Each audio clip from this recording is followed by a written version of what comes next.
An entire cemetery of heroes. You don't have to like the military. You don't have to like war. But you have to love the soldiers that give their lives all for you to have your freedoms.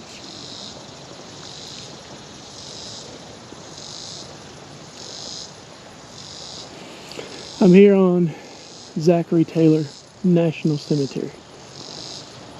Straight in front of me is a large statue. Just to the right of that, well, that's the grave of the mausoleum, I suppose, of Mr. Zachary Taylor and his wife. Now,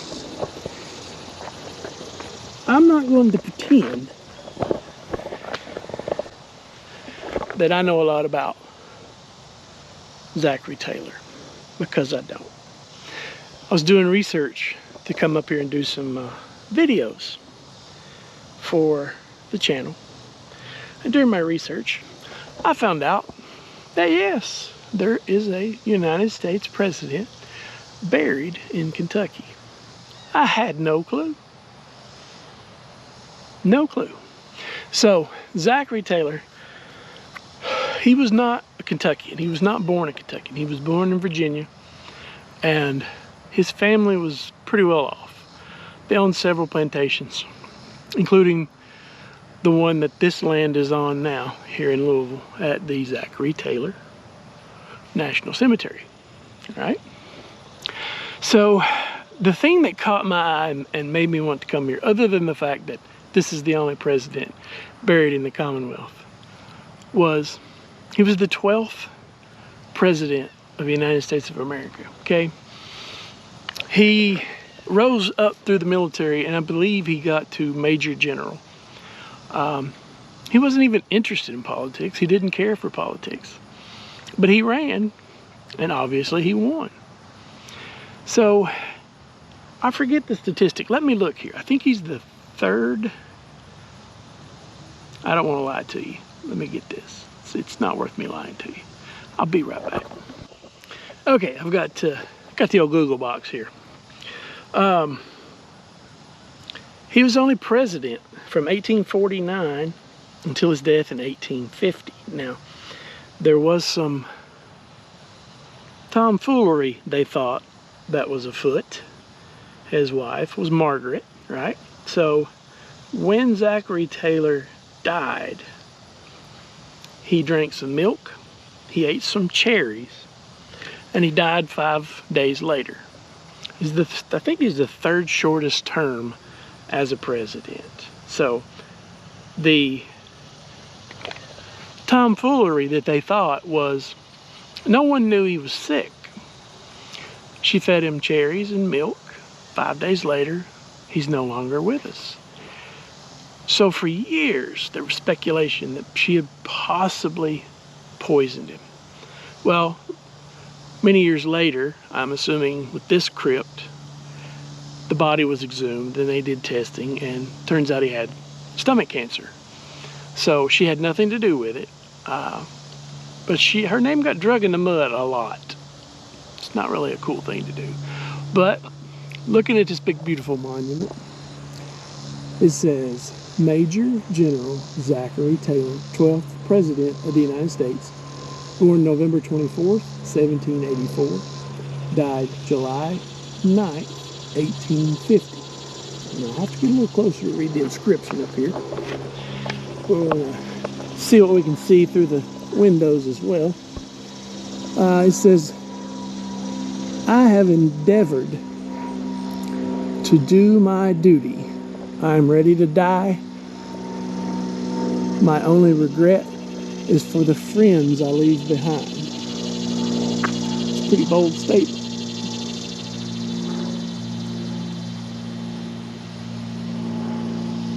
Zachary Taylor. So yeah, the land that this cemetery was on was once the plantation, that one of the many plantations that his family owned. A lot of Zachary's youth was spent here. So he wasn't from Kentucky. He's from Virginia. But he spent a lot of time here as a child.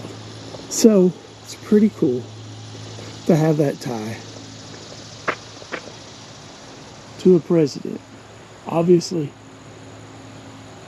actually there's another president buried in Kentucky, but I don't like him, and I'll tell you why.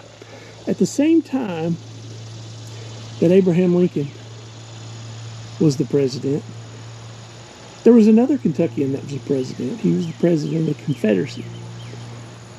His name was Jefferson Davis, and I'm not going to repeat his name. He was all about slavery. He wanted to defeat the North and just keep up the disgusting, vile slavery. I'm going to leave that alone. But anyway, here's Zachary Taylor. He's probably not much better than Jefferson Davis, considering the fact that his family was prominent and they had plantations, so I'm sure he wouldn't be my favorite person either. So on the left, I'm not sure what all you can see there. On the left is the crypt for Zachary Taylor, and on the right is his wife, Margaret. She was born September 21st, 1788, and she died August 14th, 1852. So it's likely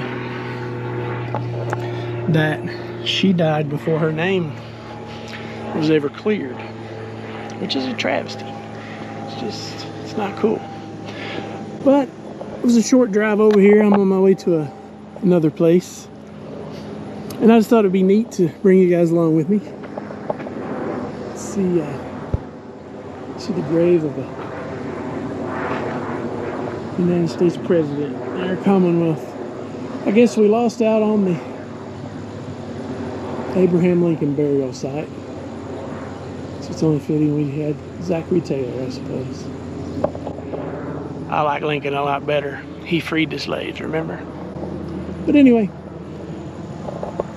Zachary Taylor National Cemetery, once a plantation, now a home to soldiers that have given their lives to our freedoms.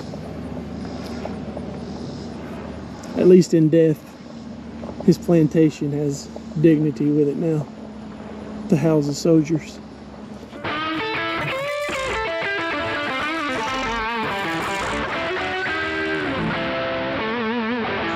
Howdy. Welcome back. What if I said the name Cassius Clay to you? Would you know who that is? I bet some of you do. I bet quite a few of you do. But you probably know him by his other name.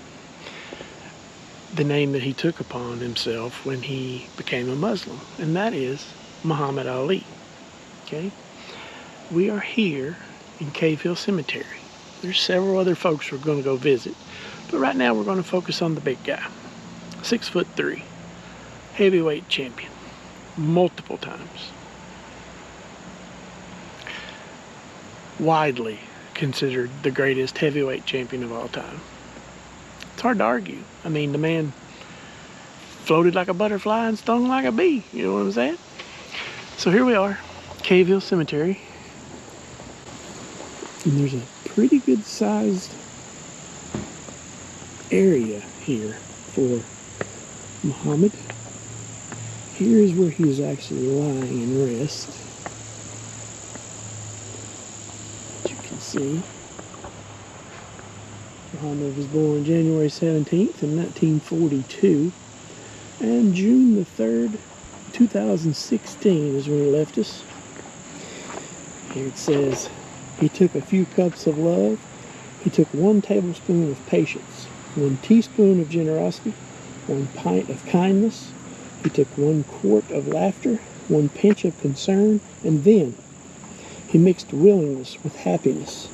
He added lots of faith, and he stirred it up well. Then he spread it over a span of a lifetime, and he served to each and every person he met. Wow. Wow. That is beautiful. Muhammad Ali. There's another quote right up here that I want us to go see. If you come here, there are little pathways. Please make sure that you follow the pathways. This place is beautiful. They don't want you on the flowers. They don't want you on the grass. So you got to be careful. I am walking one leg in the grass and one leg off, but that's the best I can do. So here is the saying that is just perfect. Service to others. That's the rent that you pay for your room in heaven. How profound is that? Wow. What a beautiful, beautiful stone. As well as his crypt, his plaque. I assume it's a tomb underneath that because it's rather thick.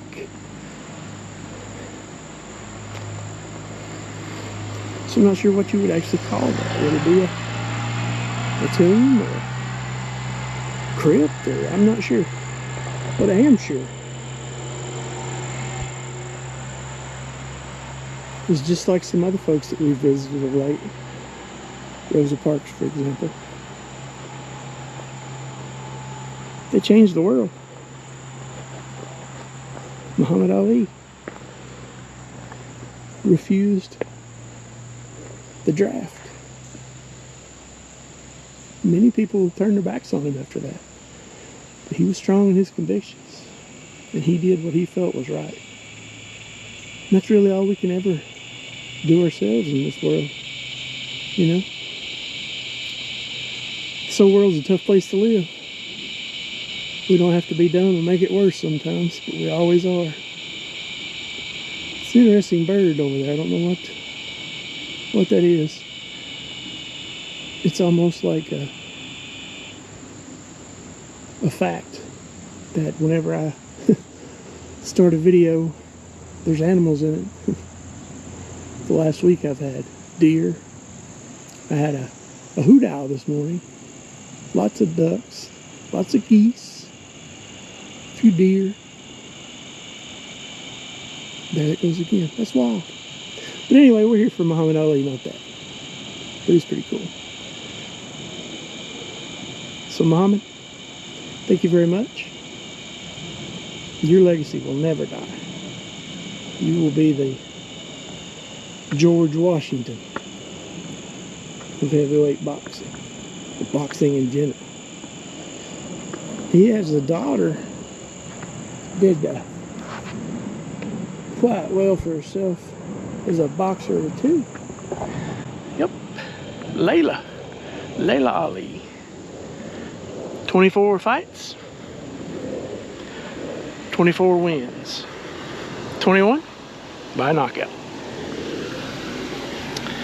It's pretty doggone cool. Let's go see who else we can find here in Cave Hill. This is an up and down place. It's pretty wild. There's small hills, different areas. It's pretty neat. I'll try to show you some of it as we go along. But anyway, Mr. Muhammad Ali. We'll head over to his childhood home here in a bit too.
It feels odd to say this next gentleman is not a Kentuckian. Henryville, Indiana, I believe is where he was born in 1890. Somehow or another, he wound up in Corbin, Kentucky with a gas station. Well, to make a little more money, he started feeding people, right? And people would stop at the Sanders Cafe, and he ultimately moved across the street to a hotel. Moved his station and his restaurant and all that good stuff, right? And from there, he figured out all 11 herbs and spices. Yeah, you know what I'm talking about now, don't you? He perfected his chicken, and it's the exact same recipe that he had then that he has now. I'm talking about Colonel Harland Sanders Kentucky Fried Chicken. I don't know that there are 3, 5, 10 places in the world that you may be able to go and someone not know Colonel Sanders. I just don't think you could do it personally. But I mean, I'm sure there's corners of the world that way. But here we go. Colonel Harland Sanders. Now here we go, born near Henryville, Indiana, September the 9th, 1890. Of course, he was the founder of the Kentucky Fried Chicken Empire. He died here in Louisville, December the 16th, 1980. Looks like some Shriners and some Freemason markings here. Also here is his beloved wife, Claudia Ellen Sanders. She was born near London, which probably explains how he wound up near Corbin. She was born September the 7th, 1902, and she was truly the Colonel's lady. She was also a co-worker in his enterprises, and she died near here in Shelbyville, December 31st, 1976. If I'm not mistaken, she also has a cafe, or had a cafe, that I believe is still open as well. And I think it's around Shelbyville. I'll have to look into that. Maybe that's somewhere we go have lunch. I mean, it's still pretty early, but chicken sounds pretty doggone good. When does chicken not sound good? You know what I'm saying. So here you go. Colonel Harland Sanders and his wife, Claudia. I won't get in the grass. I hate to walk on the stone, but we need a good up-close look at the Colonel. There you are.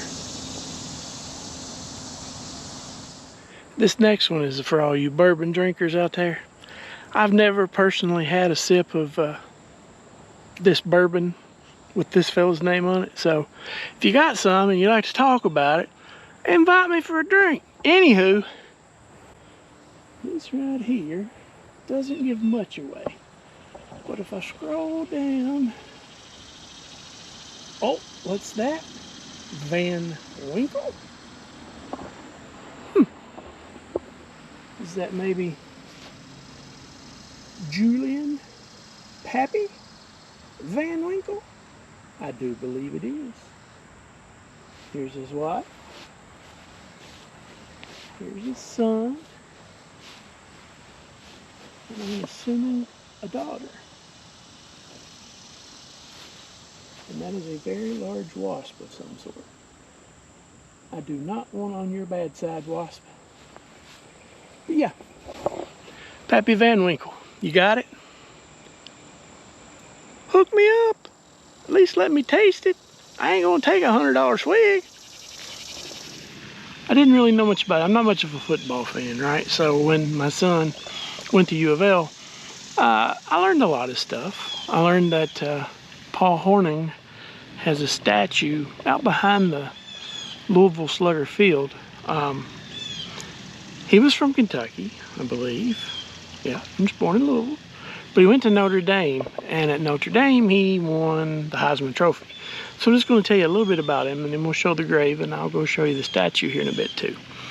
So he was nicknamed the Golden Boy. He was an American football halfback and kicker who played for the Green Bay Packers of the National Football League from 1957 to 1966. He played on teams that won 4 NFL titles and the very first Super Bowl. So that's pretty daggone cool. He is the first Heisman Trophy winner to win the NFL Most Valuable Player Award and be inducted into both the Pro Football Hall of Fame and the College Football Hall of Fame. Packers coach Vince Lombardi, who everyone says is probably the greatest coach ever, stated that Paul Hornung was the greatest player that he ever coached. I mean, does it get any better than that? All right. So here is Paul Hornung's grave.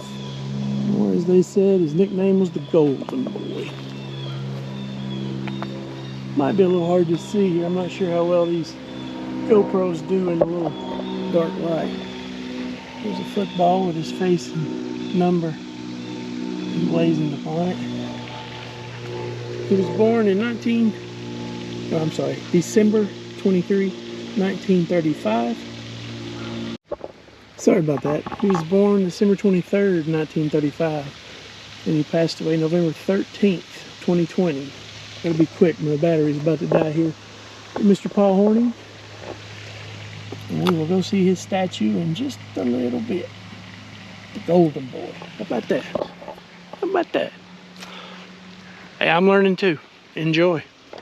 One quick thing. Somewhere over here is University of Louisville basketball coach Denny Crum. I'm not really sure. Online, his grave is marked on maps as where Muhammad Ali is at. But he is in this section somewhere. But I don't know if I'm going to find him today. We got a lot of stuff to do. But hey, we're trying. We're learning. We'll get it.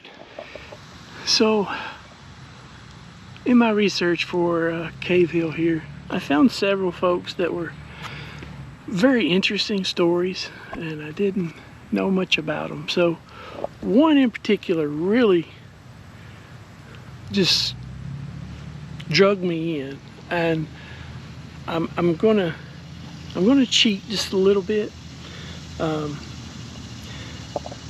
I'm here at the grave of Mia Zapata. She was a vocalist in a band called the Gits.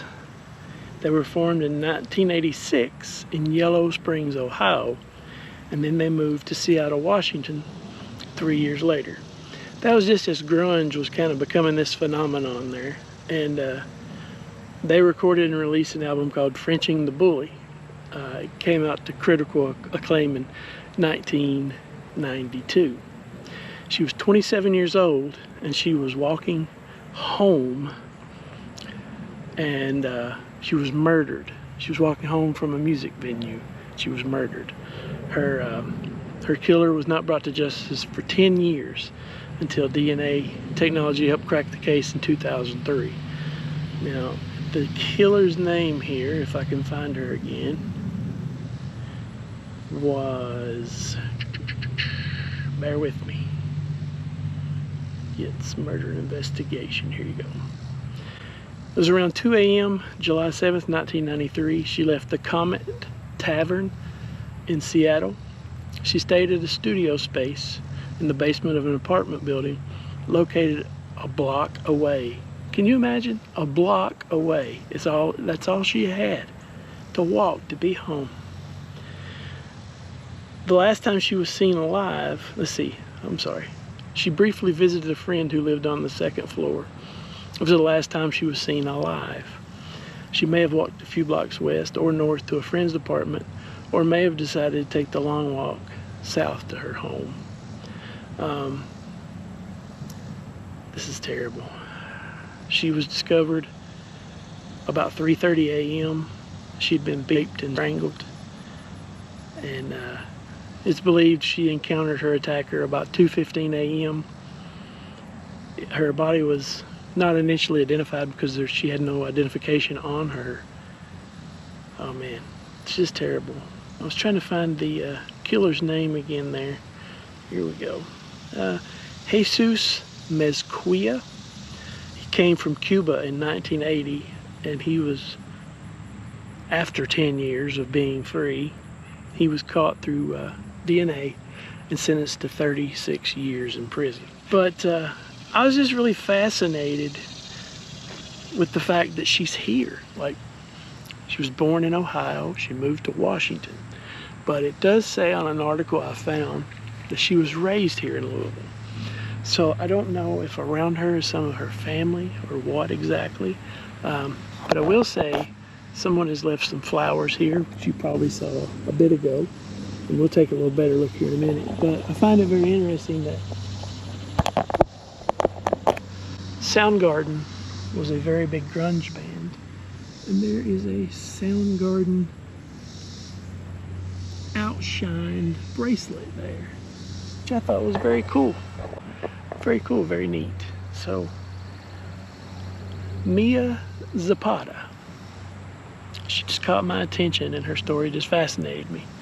Hopefully you got a little something out of it too.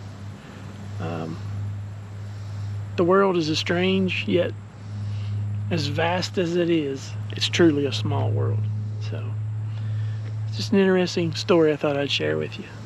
So, The Gits, G-I-T-S, the album is on Spotify, and it's got quite a few plays still today, and that was what, 93, so that was 7 and 25, that's 31 years ago.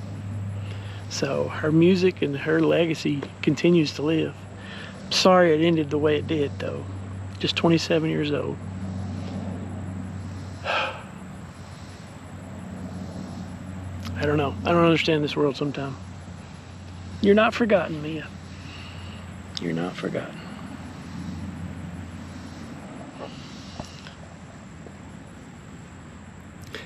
Don't want to move her flowers. Someone took the time to deliver them here, and I'm not going to be the one that moves them. This is the Hillerich family plots right here. It's the gentleman we're looking for. I can't see with the... Get out of the way there. John. Can't see. John Andrew Bud Hillerich. Now, his importance is along with Frank Bradsby, according to the Google box. They created the Hillerich and Bradsby Company, which produces, any guesses? Any guesses? I'll just show you. Okay, you see that big damn bat? Well, that's not real, but the ones inside, that's the Hillerich and Bradsby Company. So there you go. Louisville Slugger. As promised, Mr. Peace here in front of Louisville Slugger Field.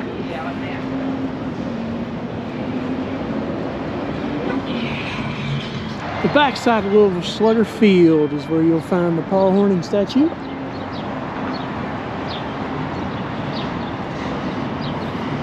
You guys can pause that if you want to read it. Number 5. It's Paul Hornung.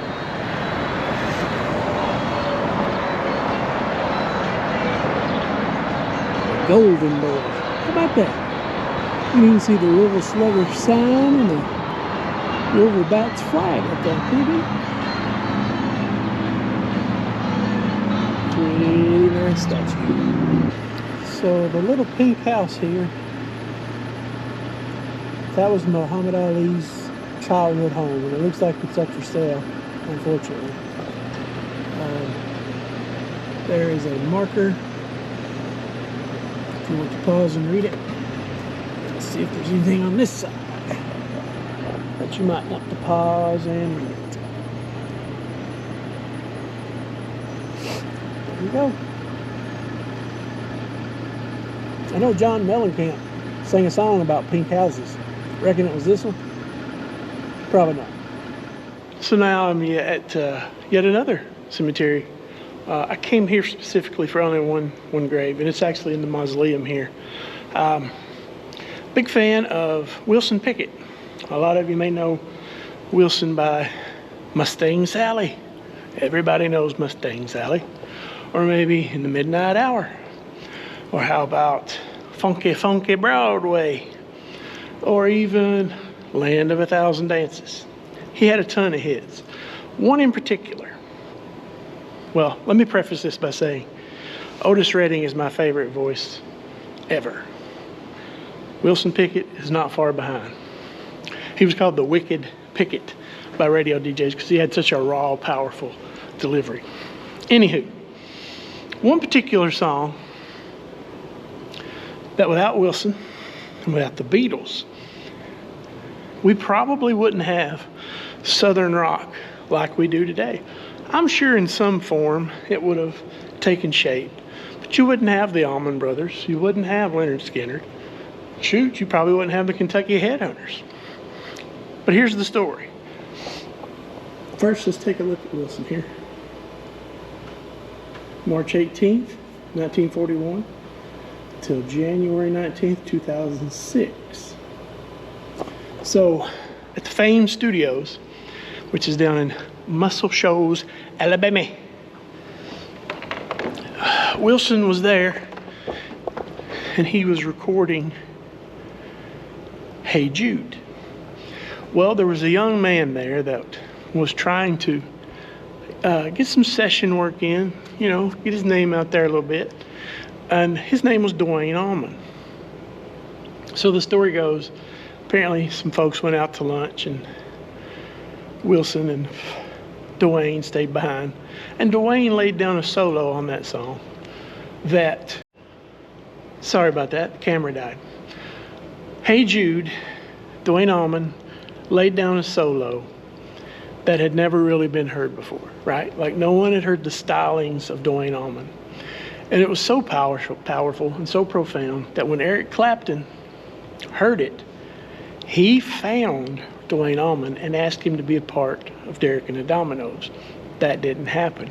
Duane went on, of course, with his brother, Greg, created the Allman Brothers. The rest is history. Unfortunately, we lost Greg way too soon, and not too long ago, we lost Greg. But it's an interesting story that I thought I wanted to share. So without Wilson Pickett, without the Beatles for writing Hey Jude, who knows what music would sound like? So I did a little bit of digging. Obviously, Wilson Pickett is not from Kentucky. So it was weird to me when I found that he was buried here. But apparently, he was living with his mom when he was young, right? And they moved from Alabama. And they moved here to Louisville, which I had no idea. And he grew up quite a bit here in Louisville. And obviously, he still had some family here, and he still had some roots here. And apparently, he loved it here. So it's pretty neat. He came back to Kentucky to be buried and be interred in. This is a beautiful mausoleum. This cemetery is rather large. It's not as big. No, none of them are as big as Cave Hill, but yeah, it's a really nice place. So it's pretty neat. I just thought this was a cool story. I love Wilson Pickett. I love Duane Allman. Yeah, I'm so on the Beatles, but I do love Hey Jude by Wilson Pickett. So there's that. So here we are. Mr. Wilson Pickett. Someone has left him a couple guitar picks and even a copy of In the Midnight Hour. That's just too cool. Too cool. So, Wilson, thank you, buddy. Your voice, your talent, your drive, it's made you the legend that you are. Thank you so much for your music. Thank you for coming back to Kentucky. I'd like to feel that you felt the love and you felt the goodness in the hearts of the people here. So thank you. Mr. Wilson Pickett, y'all. How cool is that? If you like what you saw there, let us know in the comments below. Go ahead and throw a like on it if you want. Share it. Why not? Sharing is caring, right? Until next time, see ya.